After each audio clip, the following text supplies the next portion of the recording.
আবারও রাজশাহী বিশ্ববিদ্যালয়ে শিক্ষক খুন। এবার গলা কেটে হত্যা করা হলো ইংরেজি বিভাগের শিক্ষক রেজাউল করিমকে। শিক্ষার্থীদের বিক্ষোভ।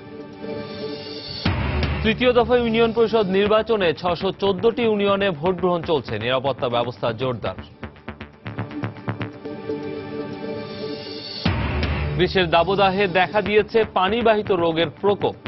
দীর্ঘমেয়াদে আক্রান্ত হওয়ার আশঙ্কা। খোলা বাসি খাবার না খাওয়ার পরামর্শ। রাস্তার পাশে ময়লা ফেলার ঝুড়ি বসানোয় অনেকটাই বদলে গেছে রাজধানীবাসীর অভ্যাস। রক্ষণাবেক্ষণ ও পরবর্তী পরিচর্যার উপর গুরুত্ব দিলেন নগরবিদরা। এবং টিকিটের দাম বাড়ানো সহ নানা অব্যবস্থাপনায় পশ্চিমাঞ্চলের রেলওয়ে। যাত্রী কমেছে 10%, সেবার মান নিয়েও অভিযোগ।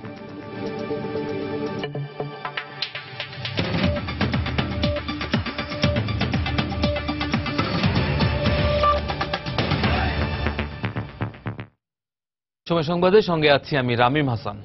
রাজশাহী বিশ্ববিদ্যালয়ের ইংরেজি বিভাগের শিক্ষক প্রফেসর ডক্টর রেজাউল করিম সিদ্দিকীকে গলা কেটে হত্যা করেছে দুর্বৃত্তরা। সকালে শালবাগান আবাসিক এলাকায় এই ঘটনা ঘটে। এই ঘটনার পর পুরো এলাকায় নিরাপত্তা ব্যবস্থা জোরদার করা হয়েছে। পুলিশ ও স্বজনরা জানান, প্রতিদিনের মতোই বিশ্ববিদ্যালয়ে যাওয়ার জন্য বাড়ি থেকে বের হন অধ্যাপক রেজাউল। পথে বটতলা মোড়ে তার উপর হামলা চালানো হয়। দুর্বৃত্তরা তার গলা কেটে পালিয়ে যায়। ঘটনাস্থলে মৃত্যু হয় তার। খবর পেয়ে ছুটে আসেন তার সহকর্মী ও শিক্ষার্থীরা। অধ্যাপক রেজাউল করিম প্রগতিশীল ও সংস্কৃতিমনা ছিলেন বলে জানান শিক্ষক শিক্ষার্থীরা। এরই মধ্যে পুলিশ ও সিআইডি ঘটনাস্থল থেকে আলামত সংগ্রহ শুরু করেছে। এর আগে 2014 সালে রাজশাহী বিশ্ববিদ্যালয়ের সমাজবিজ্ঞানের শিক্ষক অধ্যাপক শফিউল ইসলামকে একই কায়দায় তার বাড়ির সামনে হত্যা করা হয়।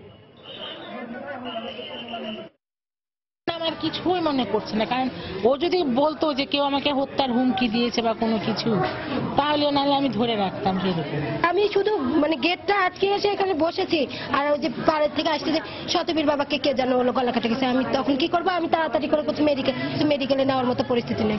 অন্যদের থেকে সবার থেকে আলাদা, আমাদের সাথে বন্ধুর মতোই ছিল। ডিপার্টমেন্টে নিরীহ মানুষ, নিজে একটু নিয়মিত যান, ক্লাস নেন, পড়াশোনা নিয়ে থাকেন, এই তো আমরা জানি আর কি। আর উনি ওই ডিপার্টমেন্টের কিছু ছেলে মেয়েদের নিয়ে গান বাজনার একটা সংগঠন করতেন আর কি, এই জানি আর কি।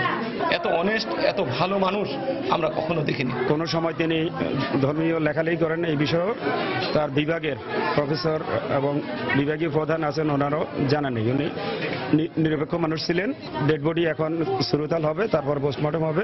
সম্ভাব্য যত আলামত এবং তথ্য আমরা কালেকশনের চেষ্টায় আছি। তবে নেচার অফ ইনজুরি দেখে মনে হয় অতীতে ব্লগারদের যারা খুন করেছেন সেই ধরনের ধারালো অস্ত্রেরই আঘাত। অধ্যাপক রেজাউল করিমকে হত্যার প্রতিবাদে রাজশাহী বিশ্ববিদ্যালয়ে বিক্ষোভ করেছেন শিক্ষার্থীরা। সেখানে আছেন রিপোর্টার সাইফুর রহমান রকি। সরাসরি চলে যাচ্ছি তার কাছে। রকি, আমি আগে জানিয়েছি যে আজকে বাসা থেকে বের হয়ে রাজশাহী বিশ্ববিদ্যালয়ের নিজ বিভাগে ইংরেজি বিভাগে আসার সময় শালবাগান এলাকায় দুর্বৃত্তদের হাতে নিহত হয়েছেন রাজশাহী বিশ্ববিদ্যালয়ের ইংরেজি বিভাগের শিক্ষক প্রফেসর রেজাউল করিম সিদ্দিকী। তো এর প্রতিবাদে রাজশাহীতে কিন্তু রাজশাহী বিশ্ববিদ্যালয়ের শিক্ষার্থীরা কিন্তু ফেপে উঠেছে এবং তার সহকর্মীরা সহ সকলেই এই হত্যাকাণ্ডের সাথে জড়িত সকলের দৃষ্টান্তমূলক শাস্তির দাবিতে বিক্ষোভ মিছিল করছে। পুরো ক্যাম্পাস জুড়ে এই মিছিলটি ছড়িয়ে পড়েছে। এখানে শহীদুল্লাহ কলা ভবনের বিপুল সংখ্যক শিক্ষার্থী এই মিছিলে অংশ নিয়েছে। এছাড়াও আজ দুপুর বেলা 12:15 দিকে রাজশাহী বিশ্ববিদ্যালয় শিক্ষক সমিতি একটি জরুরি সভা ডেকেছে এবং এই জরুরি সভা থেকে তারা আগামীতে কি কর্মসূচি হাতে নেবে এই বিচার কাজকে ত্বরান্বিত করতে এই ব্যাপারে মূলত সিদ্ধান্ত হবে। আমি একটু বলে রাখি যে এই হত্যাকাণ্ডের পরপরই রাজশাহী মহানগর পুলিশের কমিশনার মোহাম্মদ শামসুদ্দিন নিহতের পরিবারের লোকজনের সাথে কথা বলেছেন এবং এই হত্যাকাণ্ডের মূল রহস্যটি জানার চেষ্টা করেছেন। তবে তার পরিবারের লোকজনের সাথে কথা বলে এখন পর্যন্ত তেমন কোনো ক্লু পায়নি পুলিশ বলছে যে তদন্ত শেষেই মূলত এটির মূল যে রহস্য সেটি বেরিয়ে আসবে। তবে প্রাথমিকভাবে তার ধারণা করছে যে ব্লগারদের শিক্ষকদেরকে যারা হত্যা করেছে ঠিক এ ধরনেরই কোনো গোষ্ঠী হয়তো তাদেরকে হত্যা করতে পারে। এর আগে 2006 সালে খনিবিদ্যা বিভাগের শিক্ষক এস তাহের হত্যা করা হয়েছিল। 2014 সালে 15 নভেম্বর বিহাসে প্রফেসর শফিউল ইসলাম লিলনকে হত্যা করা হয়েছিল। প্রফেসর রেজাউল করিমকে আজকে সকাল 7:30টায় হত্যা করা হলো। এছাড়াও 2004 সালে ইউনুস আলীকে হত্যা করা হয়েছিল, অর্থনীতি বিভাগের শিক্ষক ছিলেন তিনি। তো রাজশাহী লাস্ট এর আগে যেটি হত্যা হয়েছিল শফিউল ইসলাম সমাজবিজ্ঞান বিভাগের শিক্ষক, তার হত্যার সাথে যুবদলের 11 জনের নাম দিয়ে তার 11 জনের বিরুদ্ধে চার্জশিট দাখিল হয়েছিল। তবে আসামিরা পলাতক রয়েছে। শিক্ষার্থীরা বলছেন যে এ ধরনের হত্যাকাণ্ডগুলো, শিক্ষক এ ধরনের হত্যাকাণ্ডগুলো একের পর এক হতেই আছে, কিন্তু এ ধরনের হত্যাকাণ্ডগুলোর কোনো বিচার না হয় মূলত দোষীরা পার পেয়ে যাচ্ছে এবং এ ধরনের হত্যাকাণ্ডগুলো তারা বারবার ঘটিয়ে যাচ্ছেন। এতে করে বিশ্ববিদ্যালয়ের যে বিভাগের শিক্ষক মারা যাচ্ছে তারা যেমন ক্ষতিগ্রস্ত হচ্ছে, তেমনি গোটা শিক্ষক সমাজ কিন্তু ক্ষতিগ্রস্ত হচ্ছে। তো এ ধরনের সংস্কৃতিমনা শিক্ষকদের কেন হত্যা করা হচ্ছে এটি নিয়ে এক ধরনের প্রশ্ন তুলে সেটির সাথে যারা জড়িত তাদেরকে দ্রুত গ্রেপ্তার করে আইনের আওতায় আনার জোর দাবি জানিয়েছেন শিক্ষক, শিক্ষার্থী সহ বিশ্ববিদ্যালয়ের সকল শিক্ষক সমাজ।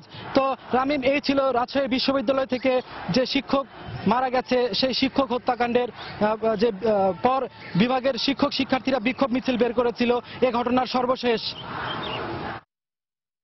রাজশাহী বিশ্ববিদ্যালয়ের ইংরেজি বিভাগের অধ্যাপক রেজাউল করিমকে হত্যার প্রতিবাদে সেখানে শিক্ষার্থীরা বিক্ষোভ করছেন, আর সেখানকার খবর জানাচ্ছিলেন সহকর্মী সাইফুর রহমান রকি।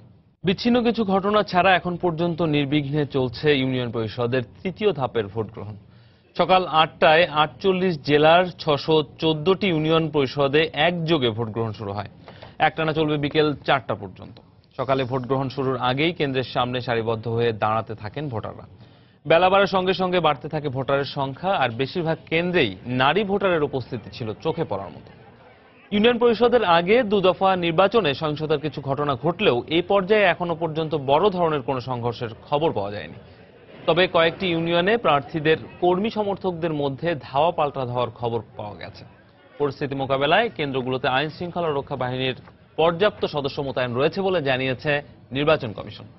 তৃতীয় ধাপে 685টি ইউনিয়ন পরিষদ নির্বাচনের তফসিল ঘোষণা করা হলেও নানা কারণে 69টি ইউনিয়নে নির্বাচন স্থগিত করে নির্বাচন কমিশন পরবর্তীতে নির্বাচন ঘোষণা করে। বাকি 616টি ইউনিয়নে আজ প্রায় 1,09,80,000 ভোটার তাদের ভোটাধিকার প্রয়োগ করছেন।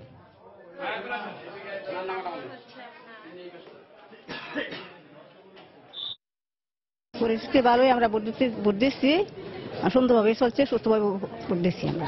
আশেপাশে যেভাবে ভোট হচ্ছে তাতে মোটামুটি শান্তি শৃঙ্খলা আছে। এখনো সকাল থেকে এখন পর্যন্ত কোনো গোলমাল হয়নি। ভালোভাবে ভোট দেওয়া হয়েছে, কোনো গ্যাঞ্জাম হয়েছে না। যোগ্য প্রার্থী দেখে ভোট দিব, যারা ভালো লাগবে তারাই ভোট দিব। খুব উৎসব লাগছে, খুব পছন্দ লাগছে। দিনও কিছু মোটামুটি ভালো দেখা যাচ্ছে। আমরা কেবল এখনো তো পরিস্থিতি ভালোই দেখতেছি, এখানে নিয়ন্ত্রণ করা তো ভালোই দেখতেছি। সকালটা যেভাবে সুন্দর হচ্ছে, বিকেল হলেও যেন এইভাবে থাকে, সবাই এই কামনা করতেছি। নির্বাচন সুষ্ঠুভাবে করব বা সার্বিক দায়িত্ব সঠিকভাবে পালন করব, এর জন্য আমরা প্রস্তুত আছি। ইউনিয়ন পরিষদ নির্বাচনের খবর জানাতে গাজীপুরের শ্রীপুরের রাজাবাড়ি ইউনিয়নে আছেন রিপোর্টার তাফসির বাবু, নারায়ণগঞ্জের রূপগঞ্জের ভোলাবো ইউনিয়নে আছেন রিপোর্টার মাহমুদ রাকিব এবং সিলেটের জৈন্তাপুর উপজেলার দরবসতি ইউনিয়ন এলাকায় আছেন সহকর্মী ইকরামুল কবির। আমরা প্রথমে চলে যাচ্ছি তাফসির বাবুর কাছে। এবং রোদ ছড়াচ্ছে, তাপ ছড়াচ্ছে, এবং দেখেছি যে বেলা গড়ানোর সাথে সাথে গরমের কারণেই হোক কিংবা অন্য যে কোনো কারণেই হোক ভোটার সংখ্যা কিন্তু ভোট কেন্দ্রগুলোতে বেশ কমেই এসেছে। এখন আমি রয়েছি গাজীপুরের শ্রীপুর ইউনিয়নে একটি স্কুলে। এখানে 3টি ভোট কেন্দ্র রয়েছে, রাজেন্দ্রপুর স্কুল। এখানে মোট 3টি ভোট কেন্দ্র রয়েছে এবং এই ভোট কেন্দ্রগুলোতে কিন্তু আমরা খবর পেয়েছিলাম যে বেলা 10:30 পর্যন্ত প্রচুর পরিমাণে এখানে কিন্তু ভোটার উপস্থিতি ছিল। তবে বেলা গড়ানোর সাথে সাথে কিন্তু ভোটার উপস্থিতি অনেকটাই কমে এসেছে। এখন এবং এখন এখানে নারীদের যে বুথগুলো রয়েছে সেখানে জটলা পাকিয়ে কিছু নারী ভোটারকে আমরা দেখতে পেয়েছি বা পাচ্ছি। আর উপরে আমরা দেখছি যে পুরুষদের যে ভোটার লাইন, সেখানে পুরুষদের সংখ্যা সকালে অনেক কম ছিল, এখন ধীরে ধীরে বাড়ছে। তবে সেটিও কিন্তু খুব বেশি যে সেটি বলা যাবে না।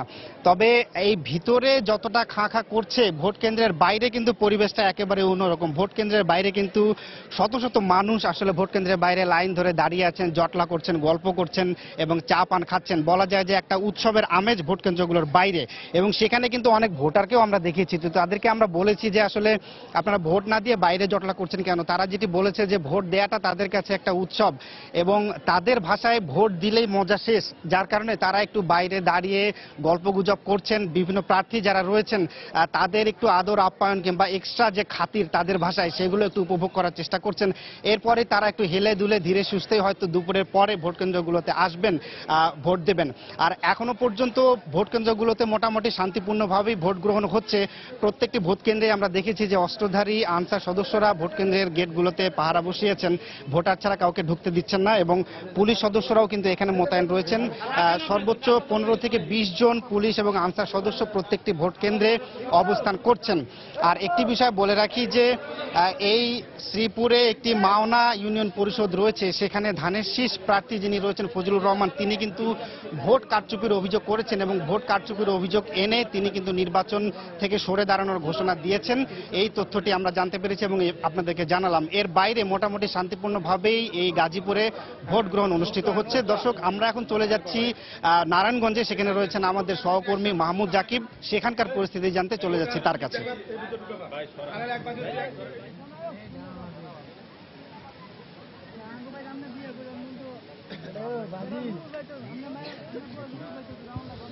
হ্যাঁ তাফসীর, আপনি যেমনটি বলছিলেন যে গাজীপুরে সকাল থেকে সুষ্ঠু এবং সুশৃঙ্খলভাবে ভোট অনুষ্ঠিত হচ্ছে, ঠিক নারায়ণগঞ্জের রূপগঞ্জে কিন্তু আমরা দেখেছি সকাল থেকে বেশ শান্তিপূর্ণ এবং সুশৃঙ্খলভাবেই ভোট গ্রহণ অনুষ্ঠিত হচ্ছিল। তবে আমরা কিছুক্ষণ আগে দেখেছি এখানকার দুটি ইউনিয়ন, একটি হলো চারিতালুক সরকারি প্রাথমিক বিদ্যালয় এবং আরেকটি হচ্ছে পাইশকাজ সরকারি প্রাথমিক বিদ্যালয়। এই দুটি কেন্দ্রে কিন্তু কিছুটা বিশৃঙ্খলার সৃষ্টি হয়েছে। চারিতালুক যে সরকারি প্রাথমিক বিদ্যালয় আমরা এখন আছি, এখানে কিছুক্ষণ আগে আওয়ামী লীগ এবং বিএনপির মধ্যে ভোট দেওয়া নিয়ে কিন্তু কিছু সমস্যা হয়েছে এবং সেখানে কিছু ধাওয়া পাল্টা দেওয়া হয়েছে আমরা দেখেছি। তখন কিন্তু সেই খবর পেয়ে নির্বাহী ম্যাজিস্ট্রেটের নেতৃত্বে একটি মোবাইল টিম এখানে এসেছে, পুলিশ সদস্যরা এসেছে, তারা এসে তাদেরকে নিবৃত্ত করেছে। সে সময় কিন্তু একদল উচ্ছৃঙ্খল ভোটার তারা কিন্তু আমরা দেখেছি পুলিশের একটি বহনকারী গাড়ি ভাঙচুর করেছে এবং তারপর কিন্তু আশপাশের এলাকায় অভিযান চালিয়ে তাৎক্ষণিক নির্বাহী ম্যাজিস্ট্রেটের নেতৃত্বে পুলিশ বাহিনী সেখান থেকে 4 জনকে আটক করেছে। তাদেরকে আটক করে কিছুক্ষণ আগে কিন্তু রূপগঞ্জ থানায় নিয়ে যাওয়া হয়েছে আমরা দেখেছি। এছাড়া আরেকটি ঘটনা ঘটেছে পাইশকাজ সরকারি প্রাথমিক বিদ্যালয়ে, সেখানে জাল ভোট দেওয়ার সময় একজনকে আটক করেছে এবং আরো 2 জন পুলিশের তাদেরকে ধরতে গিয়েছিল, কিন্তু তাদেরকে ধরতে পারেনি, তারা আহত হয়ে পালিয়ে গিয়েছে। তো এই দুটি ঘটনা ছাড়া আমরা কিন্তু বলতে পারি এই রূপগঞ্জে সকাল থেকেই বেশ শান্তিপূর্ণভাবেই নির্বাচন অনুষ্ঠিত হচ্ছে। এছাড়া তেমন কোনো সমস্যা হয়নি। আপনি দেখতে পাচ্ছেন যে প্রচন্ড রোদ উপেক্ষা করে এখানে কিন্তু এখনো মহিলাদের প্রায় 4টি লাইন এবং পুরুষদের 2টি লাইনে তারা ভোট দিচ্ছেন। আপনি প্রচন্ড রোদ হওয়া সত্ত্বেও কিন্তু সব মহিলারা এতটুকু পিছপা না হয়ে তারা কিন্তু শান্তিপূর্ণভাবে ভোট গ্রহণ দিচ্ছে, ভোট প্রদান করছেন এবং তারা কিন্তু বলছেন তাদের ভোট দেয়া নিয়ে কোনো সমস্যা হচ্ছে না, তারা কোনো চাপ বা কোনো সমস্যায় তারা নেই। তারা বলছেন শান্তিপূর্ণভাবেই তারা এখানে নির্বাচনে অংশগ্রহণ করছেন এবং তারা ভোট প্রদান করছেন এবং তারা বলছেন যে সবশেষ পর্যন্ত যতক্ষণ সময় লাগে তারা কিন্তু এই ভোটে থেকে তারা ভোট প্রদান করে তাদের যে নিজস্ব মতামত, যে ভোটাধিকার সেটি প্রয়োগ করে তারা তাদের পছন্দের প্রার্থীকে নির্বাচিত করবেন বলে তারা এখনো রোদের মধ্যে দাঁড়িয়ে আছেন। তো দুপুর এখন কি 12:15 বাজে, এরপরও কিন্তু ভোটার সংখ্যা আমরা দেখছি যতই দুপুর গড়াচ্ছে, অন্যান্য সময় আমরা দেখি যে দুপুর গড়ালে ভোটার সংখ্যা কমে, কিন্তু নারায়ণগঞ্জের রূপগঞ্জে কিন্তু ঠিক বিপরীত চিত্র। যতই দুপুর গড়াচ্ছে ততই ভোটার সংখ্যা বাড়ছে, লাইনের দীর্ঘ লাইন হচ্ছে, নারী পুরুষ নির্বিশেষে সবাই ভোট দিতে আসছেন। তো নারায়ণগঞ্জের রূপগঞ্জে মোটামুটি এই ছিল সবশেষ অবস্থা। আমাদের সিলেট জৈন্তাপুরে রয়েছেন আমাদের সহকর্মী ইকরামুল কবির। আমরা একটু সরাসরি চলে যাচ্ছি সিলেটে এখন। ইকরাম।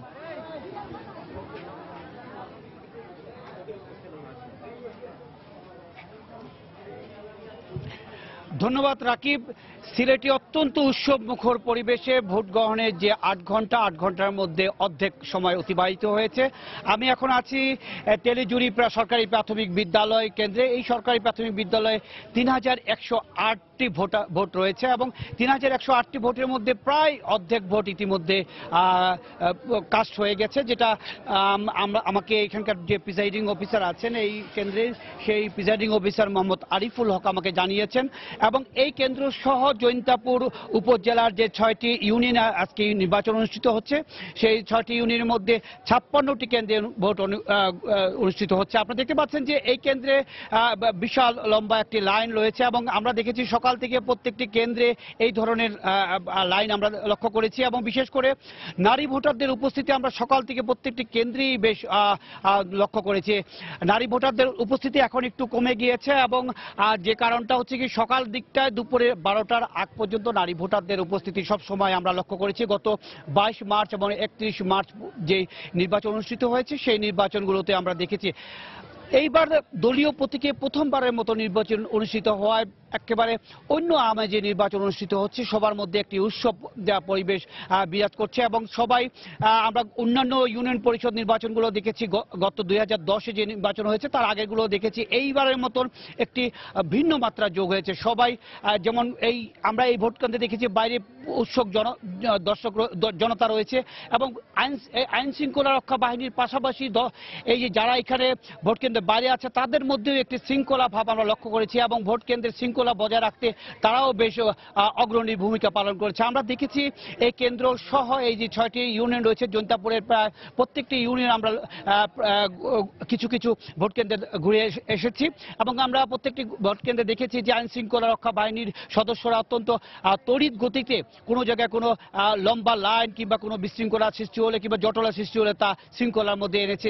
এক কথা বলা যায় উৎসব মুখর পরিবেশে অত্যন্ত শান্তিপূর্ণভাবে এই 4 ঘন্টায় নির্বাচন চলছে এবং এই উপজেলা সহ সিলেটের আরেকটি উপজেলা কানাইঘাট উপজেলা নির্বাচন অনুষ্ঠিত হচ্ছে এবং আমাকে কিছু সময় আগে সিলেটের জেলা প্রশাসক মোহাম্মদ জয়নাল আবেদিন জানিয়েছেন তিনি দুটো উপজেলা ঘুরে এসে দেখলেন যে কোথাও কোনো ধরনের আইন শৃঙ্খলা পরিস্থিতি অবনত হয়নি। সিলেটের এই দুটি উপজেলার সহ 4 জেলার 7টি উপজেলার 61টি ইউনিয়নে নির্বাচন অনুষ্ঠিত হচ্ছে এবং 9,68,000 ভোটার আগামী 5 বছর জন্য পরিষদ নির্বাচিত করবেন এবং আমরা ভোটারদের সাথে কথা বলেছি। ভোটাররা বলেছেন এখানে এই ক্ষেত্রে যদিও দলীয় প্রতীকে নির্বাচন অনুষ্ঠিত হচ্ছে সেই ক্ষেত্রে দলীয় প্রতীকের চেয়ে তারা প্রার্থীকে তারা বেছে নিচ্ছেন এবং প্রার্থী বাছার ক্ষেত্রে তারা অত্যন্ত সতর্কতা অবলম্বন করছেন। কোনো ধরনের চাপ কিংবা কোনো ধরনের অন্য রকমের পরিস্থিতির ঊর্ধ্বে উঠে তারা স্বাধীনভাবে এবং স্বতঃস্ফূর্তভাবে ভোট কেন্দ্রে এসছে এবং অবাধ সুষ্ঠু এবং নিরপেক্ষ নির্বাচনের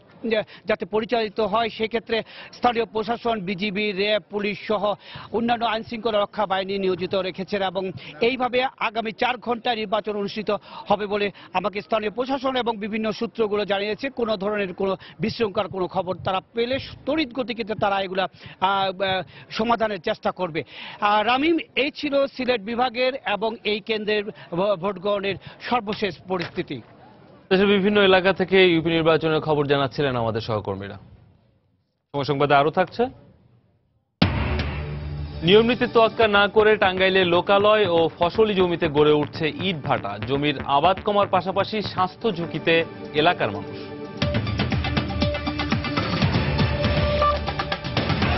কাল্পনিক অভিযোগে উদ্দেশ্য প্রণোদিতভাবে সাংবাদিক শফিক রেহমান ও মাহমুদুর রহমানকে সজীব ওয়াজেদ জয় অপহরণ ও হত্যা পরিকল্পনায় জড়ানো হয়েছে বলে অভিযোগ করেছেন বিএনপির মহাসচিব মির্জা ফখরুল ইসলাম আলমগীর। সকালে রাজধানীর গুলশানে বিএনপি চেয়ারপারসনের কার্যালয়ে আয়োজিত এক ব্রিফিংয়ে একথা বলেন ফখরুল। আদালতে জমা দেয়া মার্কিন সরকারের রিপোর্টে সজীব ওয়াজেদ জয়কে অপহরণ কিংবা দৈহিকভাবে ক্ষতিগ্রস্ত করার অভিযোগ আদালত গ্রহণ না করা সত্ত্বেও শুধু তার ফেসবুকে দেয়া একটা পোস্টের উপর ভিত্তি করে ঢাকায় পুলিশ হেডকোয়ার্টারের নির্দেশে এফআইআর হলো, গোপনে তদন্ত হলো, মামলা হলো, বয়োবৃদ্ধ ভালো মানুষ বলে সুপরিচিত সাংবাদিক শফিক রহমানকে গ্রেফতার করা হলো, রিমান্ডে নেওয়া হলো। মাহমুদুর রহমানকে ওই মামলায় গ্রেফতার দেখানো হলো এবং একই কাল্পনিক অভিযোগে দেশে বিদেশে অবস্থানকৃত বিএনপির ঊর্ধ্বতন নেতৃবৃন্দ সম্পর্কে যথেচ্ছ অভিযোগ করে বক্তব্য দেওয়া হচ্ছে। গ্রীষ্মের শুরুতে দেশ জুড়ে চলমান দাবদাহে প্রাণ যেন ওষ্ঠাগত, সেই সঙ্গে পাল্লা দিয়ে বাড়ছে পানিবাহিত বিভিন্ন রোগে আক্রান্তের হার। অসচেতনভাবে রাস্তার পাশের খোলা খাবার ও পানীয় গ্রহণ এবং পরিষ্কার পরিচ্ছন্নতার অভাবেই ঘটছে বিপত্তি। চিকিৎসকরা বলছেন, খোলা বাসি খাবার খেলে পানিবাহিত রোগ ছাড়াও দীর্ঘমেয়াদী অসুখে আক্রান্ত হওয়ার আশঙ্কা রয়েছে। রাশেদ বাপ্পির রিপোর্ট। প্রচন্ড দাবদাহে পুড়ছে প্রাণ, পুড়ছে প্রকৃতি। মাথার উপর সূর্যও যেন সর্বশক্তি প্রয়োগ করে ছড়িয়ে চলেছে নিজের উত্তাপ। বৈশাখের খরতাপে জীবিকার তাগিদে বাইরে বের হওয়া মানুষেরা পিপাসা মেটাতে ভিড় করছেন রাস্তার পাশের শরবতের দোকানে। গরমে যখন গাড়ি চালায় মনে হয় যে মাথার ভিতর ঘুরন দেয়। রাস্তায় যে বরফের যে ঠান্ডাটা, এটা খাই গলাটা শুকানোর জন্য। রাজধানী ঘুরে চোখে পড়া সব ভ্রাম্যমান শরবত ও ফলের দোকানের চিত্র প্রায় একই রকম। খোলা জায়গায় তৈরি এসব খাবার ঢেকে না রাখায় পড়ছে ধুলাবালি। নোংরা স্যাঁতস্যাঁতে পরিবেশে আখের রস করা হচ্ছে, আর এতে ব্যবহার করা হচ্ছে দূষিত পানিতে তৈরি মাছ সংরক্ষণের বরফ। তৃষ্ণার্ত শিশুর মুখেও এসব তুলে দিচ্ছেন বাবা মা। ক্ষতি হবে অনেক, কি করব, গরম পড়ছে, বাচ্চা করতেছে, দেখাইতেছে, তার জন্য খাওয়াইছি। সঠিক তো জানি না যে ভালো না খারাপ, গরম বেশি লাগছে এর জন্য খাইছি। চিকিৎসকেরা বলছেন, অনিরাপদ পানি দিয়ে রাস্তার পাশে তৈরি শরবত ও অপরিষ্কার উপায়ে কেটে পরিবেশন করা রসালো ফল খেলে পেটের পীড়া সহ বিভিন্ন পানিবাহিত রোগে আক্রান্ত হওয়ার আশঙ্কা রয়েছে। তাই সুস্থ থাকতে এসব খাবার পরিহারের পরামর্শ তাদের। রাস্তাঘাটে অনিরাপদ উপায়ে কেটে রাখা কোনো ফলমূল খাবেন না। তেলে ভাজা খাবার রাস্তাঘাটে যেটা মনে হচ্ছে যে আনসেফ ওয়েতে কুকিং করা হয়েছে সেটি খাবেন না। গরমে প্রতিদিনের খাদ্য তালিকায় শাকসবজি, সালাদ, কম তেল ও মশলাযুক্ত সহজপাচ্য খাবার রাখার পরামর্শ পুষ্টিবিদদের। প্রচুর পরিমাণে পানি, সম্ভব হলে ফলের রস, লেবুর রস, এগুলো আমাদের খাওয়া উচিত। অল্প তেলে এবং অল্প মশলাযুক্ত খাবার হওয়া ভালো। গ্রীষ্মের এই সময়ে গর্ভবতী নারী, শিশু ও বৃদ্ধদের প্রতি আলাদা যত্ন নেওয়ারও পরামর্শ তার। রাশেদ বাপ্পি, সময় সংবাদ, ঢাকা। কাঠফাটা রোদ্দুর আর দাবদাহের বদনাম থাকলেও প্রকৃতিকে বর্ণিল রঙে সাজাতে গ্রীষ্মের যেন জরুরি নেই। ব্যস্ত এই যান্ত্রিক জীবনে প্রশান্তির একটুখানি ছোঁয়া পেতে ছুটে চলে মানববন। প্রকৃতির এই চঞ্চলতায় দর্শক আপনাকেও সামিল করব আমরা, তবে সেজন্য অপেক্ষা করতে হবে এই সংবাদের শেষ ভাগ পর্যন্ত। রাজধানীর রাস্তার দুই ধারে ফুটপাতে বসানো হচ্ছে ময়লা ফেলার ঝুড়ি। বিষয়টিকে স্বাগত জানিয়ে অল্প সময়েই নিজেদের অভ্যাস বদলে ফেলছেন নগরবাসী। সিটি কর্পোরেশন বলছে, আগামী মাসের মধ্যেই 2 সিটি কর্পোরেশনে বসানো হবে প্রায় 10,700 ঝুড়ি। রক্ষণাবেক্ষণ ও পরবর্তী পরিচর্যার উপর গুরুত্ব দেওয়ার আহ্বান বিশেষজ্ঞদের। সালাউদ্দিন লিয়ার ক্যামেরায় রাশেদ লিমনের রিপোর্ট। বদলে যাচ্ছে রাজধানীর ফুটপাতের দৃশ্য। শহরের অধিকাংশ সড়ক ধরে হাঁটলেই এখন চোখে পড়ে এমন ময়লার ঝুড়ি। হাতে থাকা পানির বোতল, চিপস কিংবা চকলেটের প্যাকেট, চলতে চলতে একটা ডাস্টবিনের জন্য অপেক্ষা না করে রাস্তায় ফেলে দেয়া যেভাবে নিয়ম বনে গিয়েছিল, সেখানে গত কয়েকদিনেই বদলে যাচ্ছে দৃশ্যপট। একটু দেরিতে শুরু হলেও সিটি কর্পোরেশনের এ ধরনের উদ্যোগ নিঃসন্দেহে প্রশংসনীয়। এবার নগরবাসীর পালা। সবাই মিলে একটু সচেতন হলে সেদিন হয়তো খুব বেশি দূরে নয় যেদিন সত্যি সত্যি আবর্জনা মুক্ত একটি পরিচ্ছন্ন ফুটপাত পাবে নগরবাসী। তো এখন যেহেতু আমাদের একটা ডাস্টবিন আছে, যেখানে সেখানে ময়লা আবর্জনা না ফেলে আমরা ডাস্টবিনে ফেললে আমরা আমাদের পরিবেশটাকে রক্ষা করতে পারবো। এটা নিঃসন্দেহে খুবই একটি ভালো উদ্যোগ। ঠাট্টা মশকরা না করে বুঝিয়ে বলা উচিত যে রাস্তায় ময়লা ফেলছে বা ডাস্টবিনের ভিতরে না ময়লা ফেলে ময়লাটা বাইরে ফেলছে। ঢাকার দক্ষিণ সিটি কর্পোরেশন এরই মধ্যে রাজধানীর বেশ কয়েকটি সড়কে 800-ও বেশি জায়গায় বসিয়েছে ময়লার ঝুড়ি। প্রতিটি ওয়ার্ডে 100টি করে মোট 5,700 ঝুড়ি বসানো শেষ হওয়ার কথা মে মাসেই। আর উত্তরে প্রতি 150 মিটার পর পর বসবে একটি করে ঝুড়ি। যে সমস্ত জায়গায় অনেক লোকজনের ভিড়, সে সমস্ত জায়গায় একটু বেশি দিব, আর যে সমস্ত জনগণের ভিড় কম, সে সমস্ত জায়গায় আমরা 150 মিটারকে বাড়িয়ে হয়তো 300 মিটার পর্যন্ত যাব। নাগরিকের সচেতন হবে যে আমরা আবর্জনা যেখানে সেখানে ফেলবো না, এই জায়গাগুলো আমরা ব্যবহার করব। আমাদের পরিচ্ছন্ন করার জন্য কষ্ট হলো, ওরা চেষ্টা করবে প্রত্যেকদিন এই বিনগুলো যেন পরিষ্কার থাকে। শুরুটা ভালো হলেও বিশেষজ্ঞরা বলছেন এর সফলতা নির্ভর করছে সঠিক তদারকির উপর। এগুলো রক্ষণাবেক্ষণ এবং পরবর্তী পরিচর্যার কার্যক্রমে যথোপযুক্ত ব্যবস্থাপনা রয়েছে কিনা সেটা নিশ্চিত করতে হবে।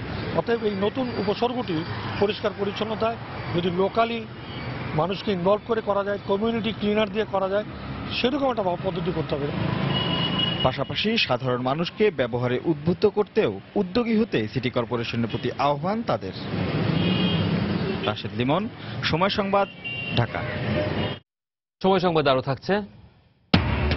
ঐতিহাসিক প্যারিস জলবায়ু চুক্তি সই করল বিশ্বের 175টি দেশ। অংশ নিলেন বাংলাদেশের প্রতিনিধিরাও। ভবিষ্যৎ প্রজন্ম আরো নিরাপদ হবে আশা বান কি মুন।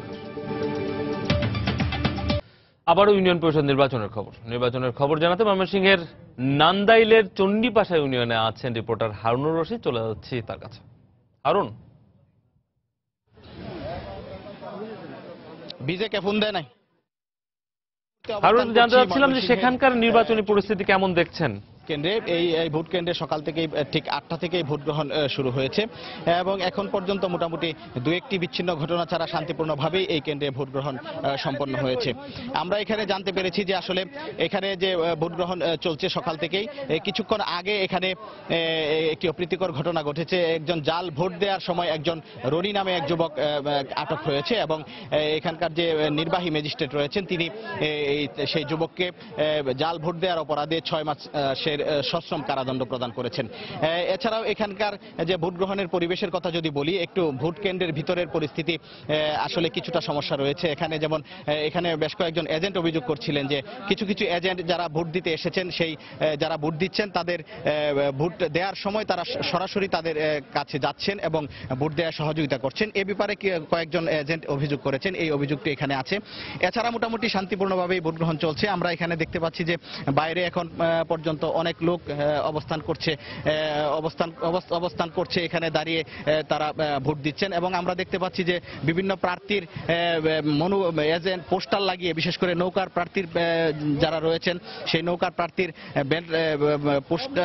স্টিকার লাগিয়ে তারা লাইনে দাঁড়িয়েছেন ভোট দেওয়ার জন্য এবং আমরা এখানে ভোটারদের একটা সরব উপস্থিতি দেখতে পাচ্ছি। প্রতিটি ভোট কক্ষের সামনেই ব্যাপক উপস্থিতি রয়েছে। এছাড়া আরেকটা বিষয় যদি বলি যে আসলে ময়মনসিংহের ঈশ্বরগঞ্জ এবং নান্দাইল উপজেলার মোট 22টি ইউনিয়ন পরিষদে আজ নির্বাচন অনুষ্ঠিত হচ্ছে। সকাল 8টায় ভোট গ্রহণ শুরু হয়। এখন পর্যন্ত আমরা কোথাও কোনো বড় ধরনের অপ্রীতিকর ঘটনার খবর পাইনি। এখানে 22টি ইউনিয়ন পরিষদের চেয়ারম্যান পদে প্রার্থী রয়েছেন 102 জন এবং সদস্য পদে প্রার্থী রয়েছেন 809 জন এবং মহিলা সদস্য পদে 252 জন প্রার্থী প্রতিদ্বন্দ্বিতা করছেন। এছাড়া নির্বাচন সুষ্ঠু এবং সুন্দর করার জন্য ব্যাপক আইন শৃঙ্খলা ব্যবস্থা গ্রহণ করা হয়েছে। আমরা কথা বলেছিলাম ময়মনসিংহের বিভাগীয় কমিশনার জি এম সালেউদ্দিনের সাথে। তিনি জানিয়েছেন যে ময়মনসিংহের নির্বাচন সুষ্ঠু সুন্দর করার জন্য সব রকম প্রস্তুতি তাদের রয়েছে এবং এখন পর্যন্ত শান্তিপূর্ণভাবেই ভোট গ্রহণ চলছে। তো এই ছিল আসলে আমার কাছে নির্বাচন ভোট গ্রহণের সর্বশেষ খবর। ফিরে যাচ্ছি স্টুডিওতে। ময়মনসিংহের চণ্ডীপাশা ইউনিয়ন থেকে সেখানকার নির্বাচনের খবর জানাচ্ছিলেন আমাদের সহকর্মী হারুনুর রশিদ। যাত্রী ভোগান্তি বিবেচনায় গত 3 দিন ধরে চলা নৌ শ্রমিকদের ধর্মঘটের আওতামুক্ত যাত্রীবাহী লঞ্চগুলো সদরঘাট লঞ্চ টার্মিনাল থেকে ছেড়ে যাচ্ছে। সকাল থেকে দক্ষিণাঞ্চল সহ বিভিন্ন রুটের বেশ কয়েকটি যাত্রীবাহী লঞ্চ টার্মিনাল থেকে যথাসময়ে ছেড়ে যায়। সর্বনিম্ন মজুরি 10,000 টাকা সহ 15 দফা দাবিতে আজ তৃতীয় দিনের মতো সারা দেশে ধর্মঘট পালন করছে নৌ শ্রমিকরা। তবে যাত্রী ভোগান্তি বিবেচনায় আজ থেকে ধর্মঘট আংশিক প্রত্যাহার করে শুধুমাত্র যাত্রীবাহী লঞ্চ চালানোর ঘোষণা দেন তারা।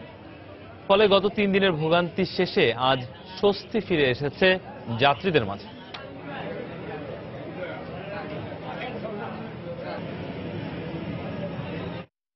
সাধারণ হালকা সমস্যা হয়েছিল, এই যে লঞ্চ এখন ধর্মঘট ছাড়ছে ওনার কোনো সমস্যা নেই। অবশ্যই সমস্যা হয়েছে। লঞ্চ যদি আপনার ধর্মঘট ডাকে তাহলে 3-4 দিন আগে পাবলিকের একটা প্রচার করে দেওয়ার দরকার। আগে বন্ধ থাকাতে আমাদের অনেক অসুবিধা হয়েছে, এখন ছাড়াতে আমাদের খুব সুবিধা হয়েছে। মালিক এবং লঞ্চ কর্মীদের সাথে ইয়ে হওয়াতে আমরা ভোগান্তির ভিতরে পড়ছি। যাত্রী বাইরে আমরা বিগত 2 দিন আইসে এখান থেকে ফিরে গেছি। কাঠফাটা রোদ্দুর আর দাবদাহের বদনাম থাকলেও প্রকৃতিকে বর্ণিল রঙে সাজাতে গ্রীষ্মের যেন জুড়ি নেই। কৃষ্ণচূড়া, রাধাচূড়া, সোনালু, জারুল সহ নাম না জানা হরেক রকম ফুলের বাহারি রঙে রঙিন হয়ে ওঠে চারপাশ। প্রকৃতিতে ফিরে আসে চঞ্চলতা। কর্মব্যস্ত যান্ত্রিক জীবনে প্রশান্তির একটুখানি ছোঁয়া পেতে নয়নাভিরাম সেই দৃশ্যের পানে ছুটে চলে মানব মন। আশরাফুল ইসলামের ক্যামেরায় বিস্তারিত জানাচ্ছেন তাইকুজ্জামান শিমুল। এই ফাঁকা জায়গায় এরকম বাতাস হয়, প্লাস এরকম ফুল সবার খুব ভালো লাগে। তখন আসলে গরমের মধ্যেও একটু যেন প্রশান্তি খুঁজে পাই। ফুলগুলোকে দেখলে এত জীবন্ত মনে হয় যে না আমি আবার নতুন করে জীবন ধারণ করি। রৌদ্রতপ্ত গ্রীষ্মদিনের অবসাদকে দূরে ঠেলে মানব মনে সতেজতা ফিরিয়ে আনতে প্রতি বছরই এমন আয়োজন করে প্রকৃতি। নানা বর্ণে গন্ধে মাতিয়ে রাখে চারপাশ। উষ্ণ ঋতুর রুদ্রকোমল এমন বৈপরীত্যের কাছে ঋতুরাজও যেন হার মেনে যায়। যদিও বসন্ত আমাদের ঋতুরাজ, কিন্তু বর্ণিল যে ফুলের যে আমাদের দেশে বৈচিত্র্য, বর্ণাঢ্য ফুলগুলির যে উপস্থিতি, এটা গ্রীষ্মে হয়ে থাকে। রবীন্দ্রনাথের ভাষায় বলি, বিপরীত তুমি ললিতে কঠোর। গ্রীষ্মের এই দাবদাহ যেমন ভয়ঙ্কর, তেমনি আছে প্রসন্নতার একটি জায়গা যা আমরা ফুলের মধ্যে দেখি। শিল্পায়নের প্রভাবে ক্রমশই বিবর্ণ হচ্ছে প্রকৃতি, তাই বৈচিত্র্যময় রূপের এমন উৎসব বাঁচিয়ে রাখতে প্রয়োজন সচেতনতার, একটুখানি আন্তরিকতার। জাপানে একটি মাত্র ফুল চেরির জন্য চেরি ফোটার উৎসব হয়। আমরা এই ফুলগুলোকে যদি সুন্দরভাবে সুসজ্জিত করতে পারি, তাহলে এটা নিয়ে আমরা একটা উৎসব করতে পারি গ্রীষ্মে। মরুবিজয়ের কেতন ওরাও হয়ে মুক্ত প্রাণ। গাছগুলোকে আবার নতুন করে লাগানো, আমাদের উচিত গাছ চেনা। বৈশাখের দিন যত যায়, গ্রীষ্মের বৃষ্টিতাপে ততই বর্ণিল হয়ে ওঠে প্রকৃতি। এপ্রিলে পাপড়িমেলা, কৃষ্ণচূড়া, সোনালু আর জারুলের মন হরণকারী এমন রূপ টিকে থেকে রং ছড়াবে জুনের শেষ পর্যন্ত। তারেকুজ্জামান শিমুল, সময় সংবাদ, ঢাকা। এবার আইপিএল এর খবর। ঘরের মাঠ রাজীব গান্ধী আন্তর্জাতিক স্টেডিয়ামে কিংস 11 পাঞ্জাবের মুখোমুখি হবে মুস্তাফিজের সানরাইজার্স হায়দ্রাবাদ। বাংলাদেশ সময় রাত 8:30টায় মুখোমুখি হবে দুই দল। 4 ম্যাচে 2 জয় পেয়ে পয়েন্ট টেবিলে 4-এ মুস্তাফিজের সানরাইজার্স হায়দ্রাবাদ। শেষ 2 ম্যাচে জয় পেয়ে ফুরফুরে হায়দ্রাবাদ। বল হাতে মুস্তাফিজ আর ব্যাট হাতে ফর্মে রয়েছেন অধিনায়ক ডেভিড ওয়ার্নার। চলতি আইপিএলে সবচেয়ে ইকোনমি বোলার কাটার বিশেষজ্ঞ মুস্তাফিজের সঙ্গে দারুণ ছন্দে আছেন পেসার ভুবনেশ্বর কুমার এবং বারিন্দার স্রান। এদিকে 4 ম্যাচে 3টাতেই হারের লজ্জা পেয়েছে কিংস 11 পাঞ্জাব। পয়েন্ট টেবিলে 8 নম্বরে অবস্থান করছে ডেভিড মিলারের পাঞ্জাব। ফর্মহীনতায় ভুগছেন দলের বড় তারকা মিলার এবং ম্যাক্সওয়েল। দলে নেই ইনজুরি সমস্যা, তাই অপরিবর্তিত একাদশ নিয়েই মাঠে নামার সম্ভাবনা দুই দলের। এ পর্যায়ে শীর্ষ সংবাদ জানিয়ে দিচ্ছে আরেকবার। আবারও রাজশাহী বিশ্ববিদ্যালয়ের শিক্ষক খুন। এবার গলা কেটে হত্যা করা হলো ইংরেজি বিভাগের শিক্ষক রেজাউল করিমকে। শিক্ষার্থীদের বিক্ষোভ।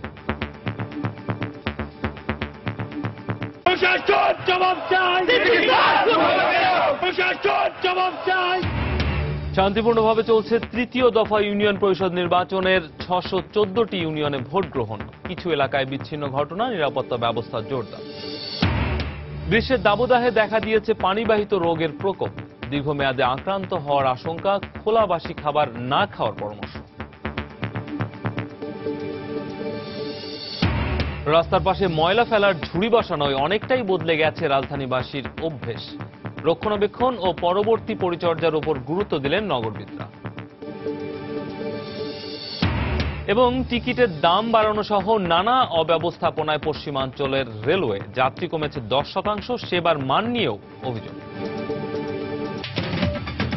এই ছিল এখনকার মতো। যে কোনো খবর পেতে ভিজিট করুন সময়নিউজ.tv। যে কোনো বাংলা লিংক, রবি ও সিটিসেল নম্বর থেকে সময় সংবাদের খবর অনুষ্ঠান সম্পর্কে জানতে এবং যে কোনো তথ্য সময় সংবাদকে জানাতে ডায়াল করুন 162 নম্বর। এছাড়া এইমাত্র পাওয়া খবর মোবাইলে পেতে স্টার স্পেস SN লিখে পাঠিয়ে দিন 162 নম্বরে। আর সঙ্গে থাকুন সময়।